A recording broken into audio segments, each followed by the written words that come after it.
Ki təbliğatlar artıq işə yaramadığını düşünürəm və uzun illərdir biz təbliğat eləyirik, maarifləndirmə eləyirik, amma işə yaramır. Yaramır. Ona görə Niyə görə yaramır? Tək bu məsələdə yoxsa bütün məsələlərdə? Bütün məsələ, istisnasız olaraq bütün məsələlərdə maarifləndirmə tamamilə əhəmiyyətsiz, lazımsız bir məsələdir. Lazımsız. Bizim cəmiyyətdə ən azı belədir. Alternativi nədir? Bəli, alternativ yalnız və yalnız inzibati üsullardır. İnzibati. Bax, qısaca deyim.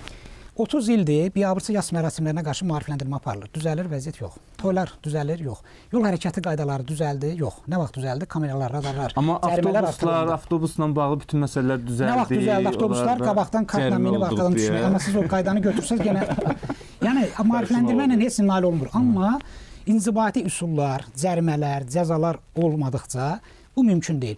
Məsələn, uşaqlar siqaret çəkirsə valideyn cəzalanmalı. Cərimələr insan haqlarını pozmurmu? Davamlı qadağa və cərimə. Çünki siqaret çəkənlər deyə bilər ki, hüquqlarım var və mənim siqaret və ya tütün məhsulları çəkməyə azadlığımı məhdudlaşdıra bilməzsiniz. Və ona görə də tam qadağa ola bilmir heç bir zaman. Siqaret çəkmək qadağan olunmur. Müəyyən məhdud. 8 yaşa qədər biz qadağan eləməsək mağazində. Eləcə müarifəndə aparsaq ki, almasın, gənclər, satçılar da satmasın. Əgər cəza yoxsa satıcı satacaq, uşaq da alacaq.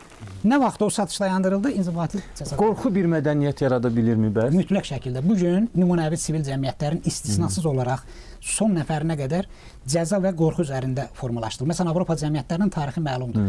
Ağır cərimələr və cəzalar var. Bu gün Avropada sadə qayda pozuntusuna görə 5000 avro cərimə var. Şuurlu vətəndaş yetişdirə biləcəyimi o vaxt? Bir müddət bunu eləyəndən sonra o bir növ ənənəyə çevrilir. Almaniyada da bu təcrübə oldu. İndi artıq özləri onu riayət edir. Əvvəldən qadağa və cərimələrlə bir 20 il, 30 il müəyyən bir müddətdə bunu oturdurandan sonra artıq insanlar bu sistemə öyrəşir və ondan davam edir. Mən demirəm maarifləndirmə olmasın. Deyirəm ki, maarifləndirmənin təsiri minimumdur. Olsun. Amma bir məşhur, kobud da olsa bir misal var. Deyir, dəlinin əlinə bıçaq verib, sonra da ona deyəsən ki, heç kimi öldürmə. Və yaxud uşağın əlinə elə bir şey verə bilərsən ki, sındırma. Bu mümkün deyil. Yaxşı olar ki, dəliyə əlinə bel verib, özünə də yel vermədi. Amma yaxşı olar ki, onu verməyəsən də əlinə. Bax, gəlin elektron siqaretdən götürək. Əgər elektron siqaret ölkəyə gəlməsə, heç maarifləndirmə ehtiyac var, olmayan şeyi necə çəkəcəklər? Gəlməsə, problem həll oldu. Gördünüz, bir qərar çox sadədir. Gəlməsə biraz belə arzular, istəklərdir də. Yox da, bir dənə qanun qoyulur, qadağa olunursa, ölkə gəlmir. Hərdən alıb çəkəcəklər?